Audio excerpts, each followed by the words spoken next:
Pessoal, os alunos aí me falaram, professor, posta alguma coisa sobre velocidade, sobre abertura e sobre ISO lá, para a gente entender um pouco mais, ter umas informações mais técnicas.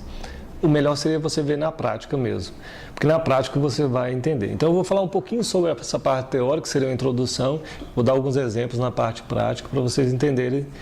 E aí eu vou respondendo também as dúvidas de vocês, porque realmente no início, se você for parar para pensar, quando você depara com os valores que você tem que trabalhar, aí existe aquela preocupação, nossa, eu tenho que preocupar com esses valores, qual o valor que eu vou colocar agora.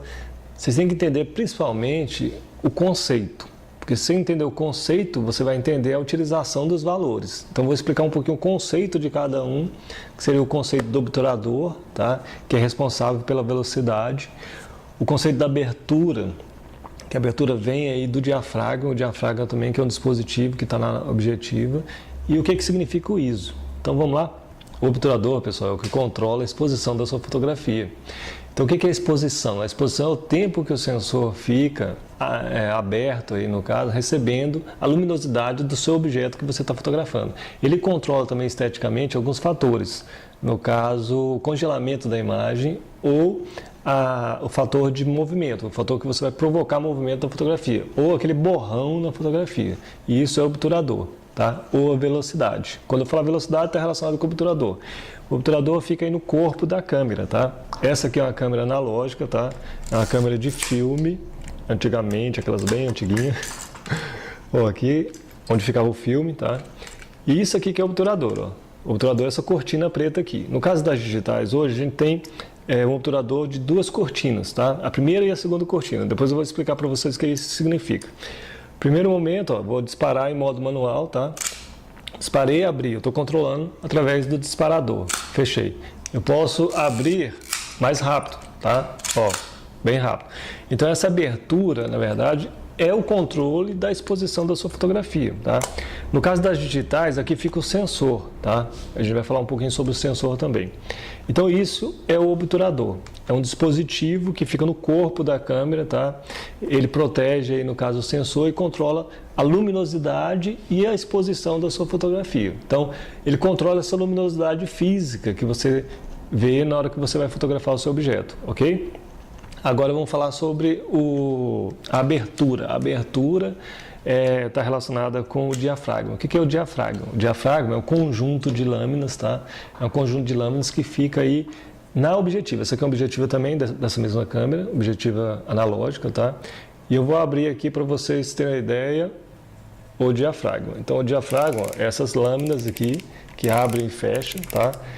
Então o diafragma vai controlar a luminosidade também da sua fotografia e também controlar a relação da profundidade de campo. O que seria a profundidade de campo? Seria a parte do campo visual da sua fotografia que esteja todo em foco, ou toda nítida, né?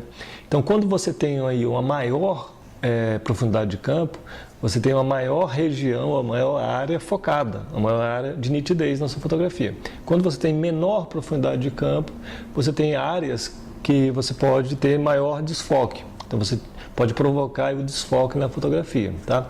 O que controla isso no diafragma? São alguns valores também, igual no obturador. No obturador são alguns valores que você vai controlar aí o tempo de exposição. No diafragma são alguns valores relacionados com valores F, que a função F é o que determina essa abertura aí, que determina se ele vai estar mais aberto ou mais fechado, tá? Então, um exemplo, quando você vai fotografar que você quer um desfoque, você quer dar prioridade somente para a pessoa e desfocar o fundo, né? Igual agora, eu estou usando uma abertura 2.8, aí no caso vocês podem ver que a lente vai estar desfocada e meu rosto focado, né? Essa abertura 2.8 ela proporciona aí uma menor profundidade de campo, onde que eu vou brincar aí com essa relação do foco, tá? Então eu posso focar uma área e desfocar outra área. E o ISO? Bom, o ISO está relacionado com a sensibilidade do sensor.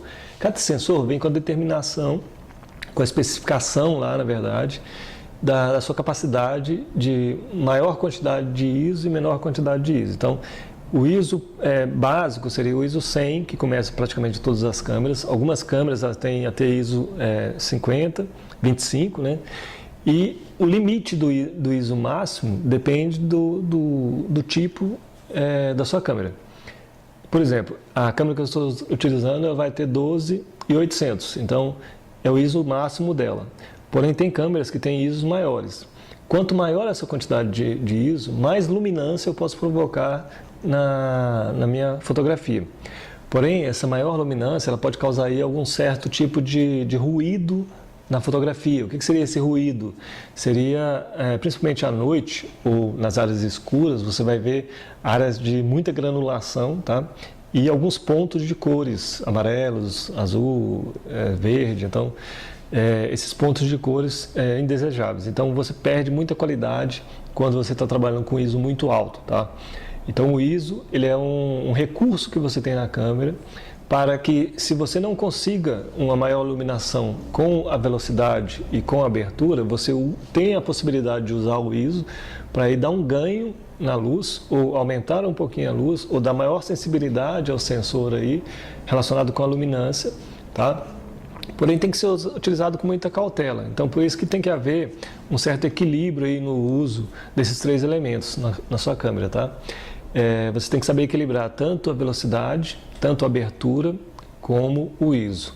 Particularmente, quando eu vou trabalhar, eu tento utilizar os dois parâmetros relacionados mais com a velocidade e com a abertura em primeiro plano, e depois eu vou trabalhar com o ISO, tá? Então eu deixo o ISO sempre em último caso, mantendo o ISO mais baixo possível na minha câmera, e depois aí que eu já crio uma estética visual relacionada com a abertura, se eu quero congelar ou se eu quero provocar um movimento com a velocidade, aí depois que eu vou utilizar o ISO aí para fazer a minha fotografia. Então fica aí essa dica para vocês, espero que tenha ajudado.